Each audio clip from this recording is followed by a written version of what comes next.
Welcome to the Geeks Assembled podcast. Be afraid. Be very afraid. Go. Hello, my name is Katie Manning and welcome to Geeks Audio Heads, and have a lovely day, chucks. Hey! Hey.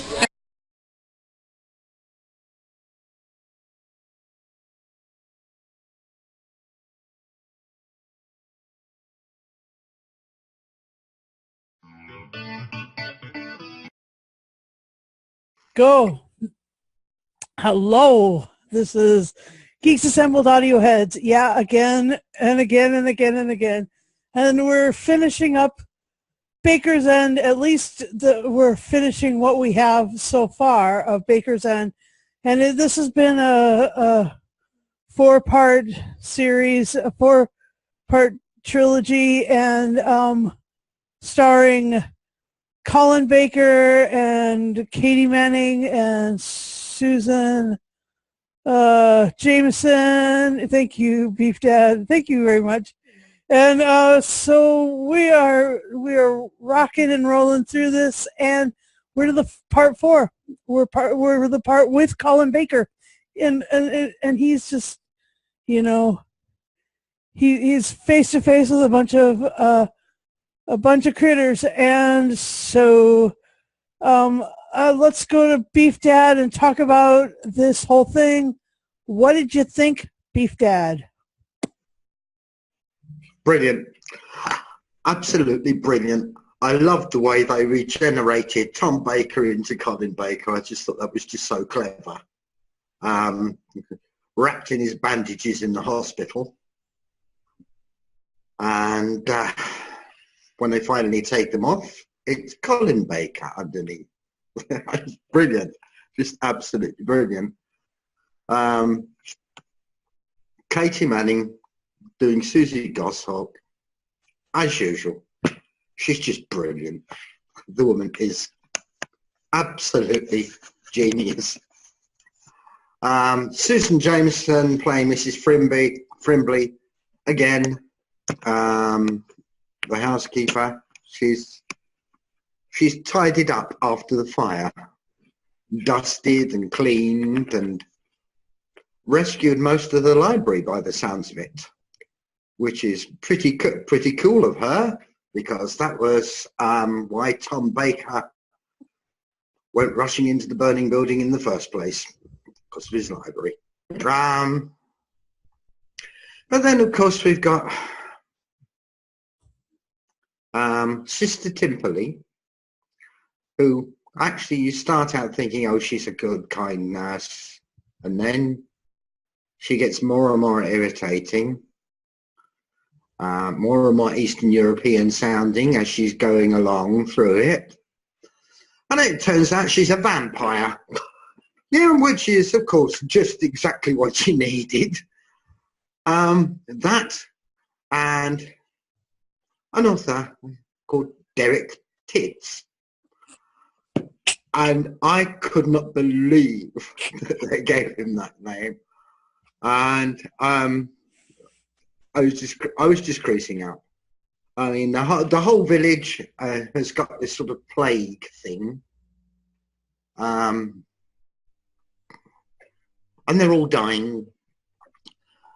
And the Reverend Ailing is burying them.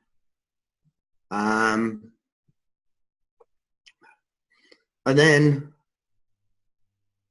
at one point they turn around, they look, and they see what looks like little things coming up through the ground, and they're fingers. And the dead are rising out of their graves. I mean, the whole thing, completely mental. Totally mental. It's a real crossover between sort of 1930s horror film and sort of Doctor Who-ish storyline, with all of them basically just having a giggle with it. And Tom Baker, during the first 3, had been brilliant with the should we say, the invented words, the extraordinary things that Paul Magwitz does with the English language. And I thought, I can't see Colin Baker coming up, but I was wrong. I mean, I met the man last year. I should have realised, yeah. I mean, I actually had dinner with him. And he is... He really took it on. And he was just having a ball with it as well. I think it must be just fun for them to relax and chill with it. And that's exactly what they did. They all did. And absolutely superb. Brilliant. And back to you, Susan. All right, thanks. And how about Lee? What did you think of this? Tits, yes. Tits made it for me. Everything about it, Tits, it was just Tits. It was every time his name, they got a chance to say his name, they put it in there. And for me, I was just giggling away to myself childishly. Yeah, I love the way they did, as Beef Dad said, regenerated Tom into Colin. Very reminiscent of the Watcher sort of thing, swathed in bandages. It was, but Colin wasn't in it that much, as you say. It was more Susan Jameson and Katie. But Colin came in his element nearer the, halfway through it, nearer the end. But yeah, I understand. Colin is very good with his words, as is Tom. So he's ideal to replace Tom in this audio. It's wonderful. As you say, you wouldn't expect a vampire, but there again, a cranky nurse with a foreign accent. It's a foreign accent always ends up being the villain.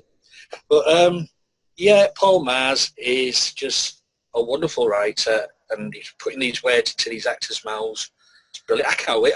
I mean, I don't know if there's another one on the cards, but hopefully soon we'll release one. But I did it. And we'll see where Colin Baker goes in the next one. But he's very, very good. And that's it. Yeah, Susan? I don't know if he's got one in the books, but if he does, you know what we're doing. So yeah. Yeah, just completely bonkers, as to quote Katie, bonkers. Over to you, Susan. Thanks. And Texas Tim, what did you think of this one, this particular outing? I thought it was great. I think it was odd that somehow I'd either missed the news that Colin Baker was taking over, or had heard about it but forgot about it. But when I started listening to it a couple of months ago when it came out, I was really surprised that it was Colin Baker. I was expecting Tom Baker, and I thought, wow, why not? They both have the same last name.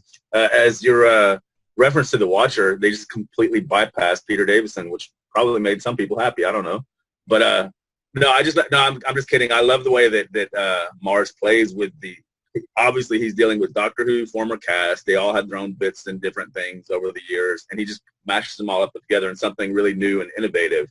So, I mean, it's really, really, really silly, but it's just so fun and entertaining to listen to. You don't take it seriously at all. You're not expecting there to be some alien plot. I mean, there will be one, but it's not going to be a Doctor Who alien plot. It's going to be one that's completely bonkers and unserious. So I think that's one of the great things about it, that and his manipulation of the language.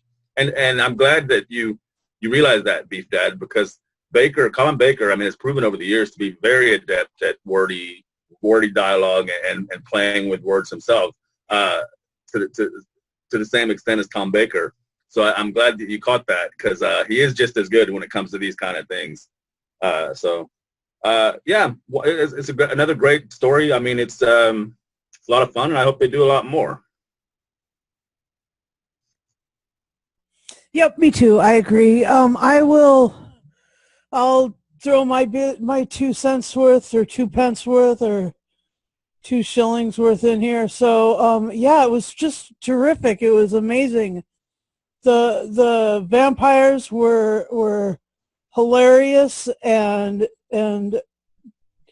you know, demonically funny. It was like, it was such a giggle. And yes, tits.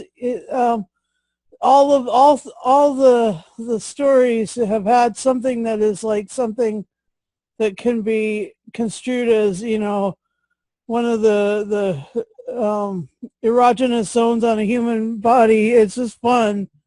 I mean, we had you know, gobble knob, and then, you know, it was all hilarious anyway. So yeah,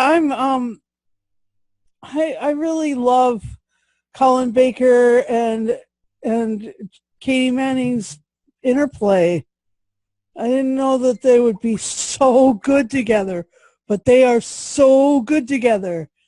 And Susan Jameson played off Colin in an amazing way. And yes, she rescued the library. And so, like, I'm all like just starting this new series of librarians, and the American show Librarians, which is kind of another supernatural weird show. And I'm like thinking, well, maybe this library that they're rescuing is like that library, because there's that one book, the Book of Dreams, that's bigger and badder than a vampire. And so anyway, that was pretty freaking sweet. And You've gone mute, dear.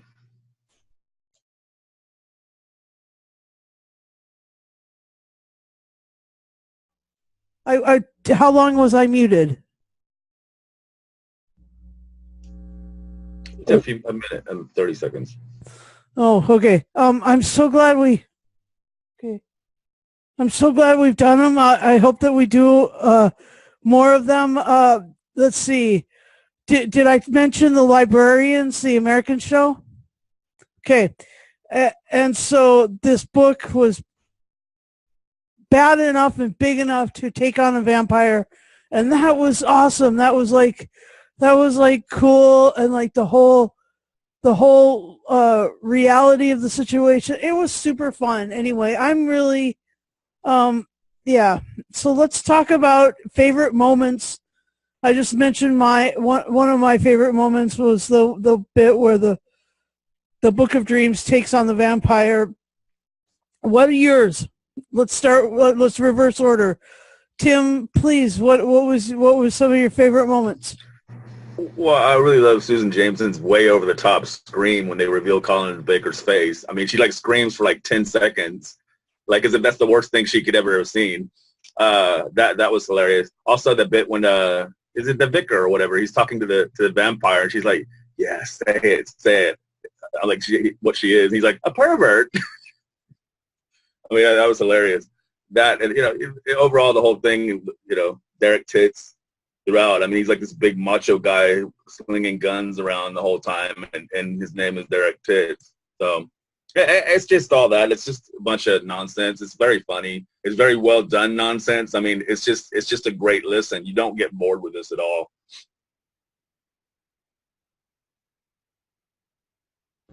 Okay, so since we're reversing order, how about Lee next?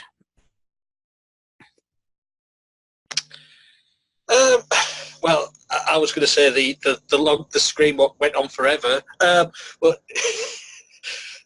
Colin Baker's not that bad. I mean, yeah, the Reverend, it's a different actor playing him this time, which you can notice it's not the same actor. As you said, but he was getting understood with all the innuendos about, you know, sucking out the life. If it was something else they're looking out of, but we won't go down that route. As he said, a la pervert. Yeah, it's everything about it. It's just the innuendos, the sort of naughty humour in it, and as you say, every opportunity was tits said, and you know, there was shock horror from Katie Manning's character as soon as she walked in the room.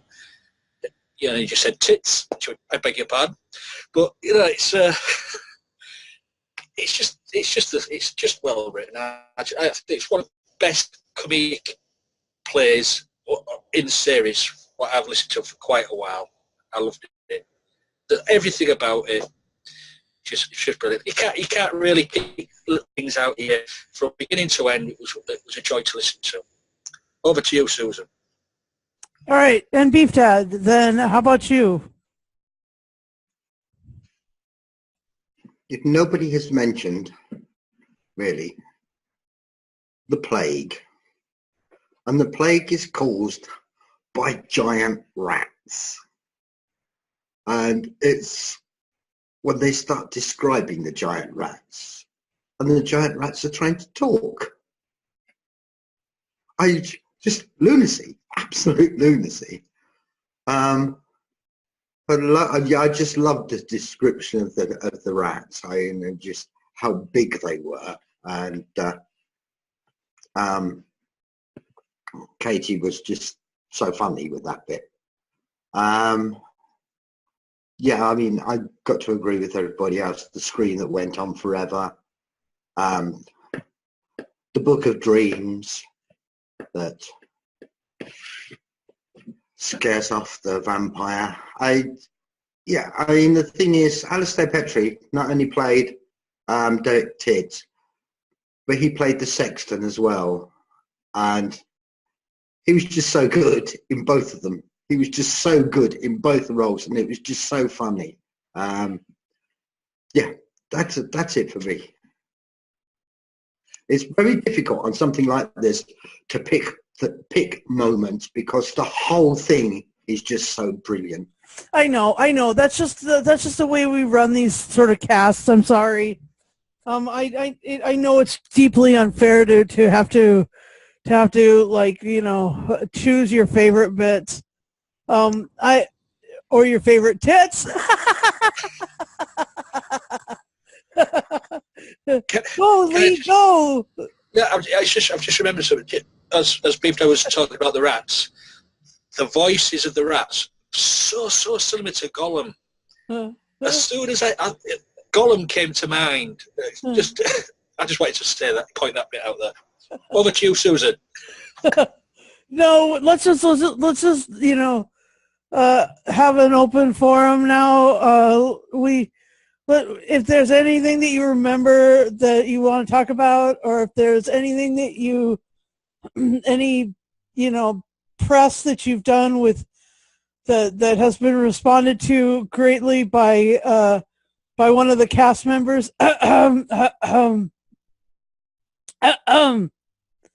Lee, or anything else, any trivia or anything, that would be great.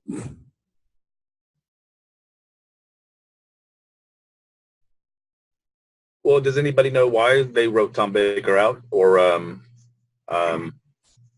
is it just one of those things they decided to do? Because he's done a lot of work with Mars in the past. I mean, he did those 3 series, Fourth Doctor Adventures for BBC Audio, Sure. Which are very good, very good. It's pretty much the same kind of thing almost, except it's Doctor Who. But I'm curious if maybe he's just cutting down on his workload. He does a bit for Big Finish as well, so. Plus, I guess he was busy this year. He had that appearance for Shada or whatever, the final complete version. I'll be honest. I wish I'd known about this before last October, because I could have asked Colin about this when he was sitting at dinner at the Timelash convention, and I went to the Star dinner, and I was lucky enough to be sitting at the table that had Colin Baker at it. And I wish I'd known about this, because I could have asked a few questions and had a giggle about it. But no, he was very sensible and talking more about conventions and that sort of thing. But when I get to see the Madwoman herself this year, Auntie Iris, I'm going to have words with her about it. So I should let you know after, but that won't be till October. That's cool. You know, you don't have to. There's no amount of keeping up that we can do that will always prepare us for every single thing that we see in advance. I am really glad that you got to hang out with Colin Baker. Oh, he's a real gentleman. At dinner, that's awesome. And but the Madwoman herself, Auntie Iris, has been responding to Lee's tweets on our Geeks Assembled. So please do let us know what, since we're coming to what all we know, the end of this series. What did she have to say over the course of the last couple of months anyway? But what she replied, was it yesterday or this morning? I can't remember. About hope you enjoy listening to this bonkers stuff what they did and stuff. Yeah, she was just being totally nice. Paul Mars has replied to a couple as well. No way, really? Yeah, I think it was the last one we put up. He replied. He was so. Okay, well, I better find that. I all I knew was that Katie had responded. That's pretty sweet, man. That's really. And if we're lucky, Colin might reply at some point. Oh my God! He's always on. Yeah, he's always on Twitter. So, Soborn Hex, apparently at Soborn Hex. Colin Baker, Twitter. It's exciting. It's exciting to have the involvement and catch the media eye of these superstars in our world. True. But I think I may, just to jump on the bandwagon with having dinner with Doctor Who stars, I'm going to upset Susan and say I had the opportunity to sit and have dinner with the Brigadier so many years ago. So I just thought I'd upset. I thought I'd upset you there, Susan, and get along with. Ooh, nice. Quick. So, quick, get them up and book it quick. Very funny. So, Tim, do you have any other tidbits you want to add? Well, I would say that your best bet is just to tweet Colin Baker and say, I really enjoyed your performance in whatever it's called again. And he probably will return your tweet and say thank you at least. That's how you do with Twitter, I guess. You just tell somebody how much you like whatever they just did. And I'm guessing they'll respond, and then you go from there. Yeah, this was excellent. I think I really hope they do more of these. It's straight up entertainment. I mean, it's just, like you said, there's never a dull moment. It's just a lot of fun, and you could listen to it all day and really not get bored. So. Yep. I might start over at the beginning and listen through again, because they're just a toot and a hoot. Anyway, so let's rate it if we have to rate it. I mean, I don't know. Do you guys have any other numbers than the one I'm thinking about?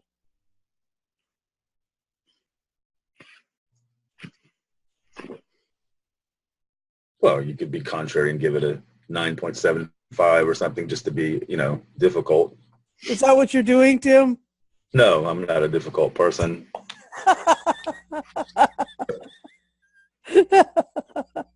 These are such fun casts. If we're doing something that's super fun, the cast necessarily are super fun too. I gotta tell you, I'm really glad that we're all here. So, what is your number, Tim? Well, it's an easy 10. Pretty much the whole series has been a 10 for me. I think it's just one of those things that comes along and you really enjoy it. And why complain? Why nitpick? I don't think sometimes you have to wonder, for example, that scream, is that a deliberately bad sound effect on purpose just because they can do it that way? You know what I mean? It doesn't actually fit the scene, but it's just like it goes on and on. It's just a few seconds, but it feels like And, you know, that's on purpose. In other words, that's a joke.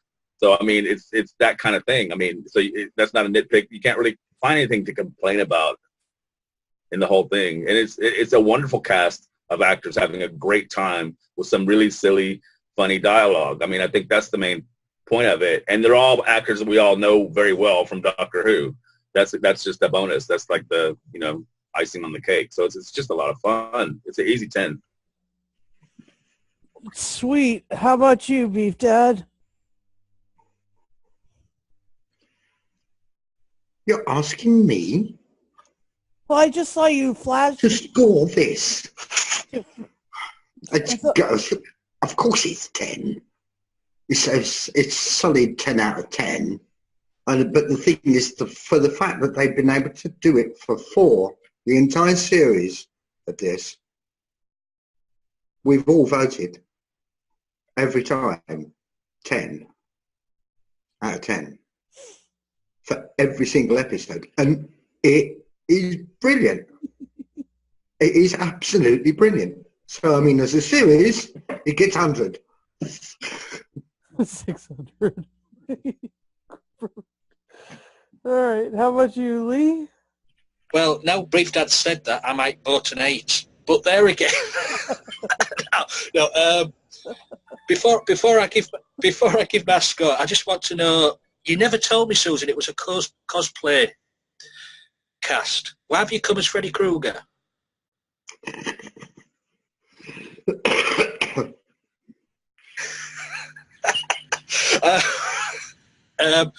I'm going to give it 10 tits out of 10.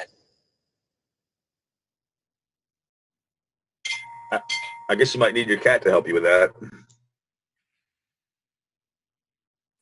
We need 5 bras.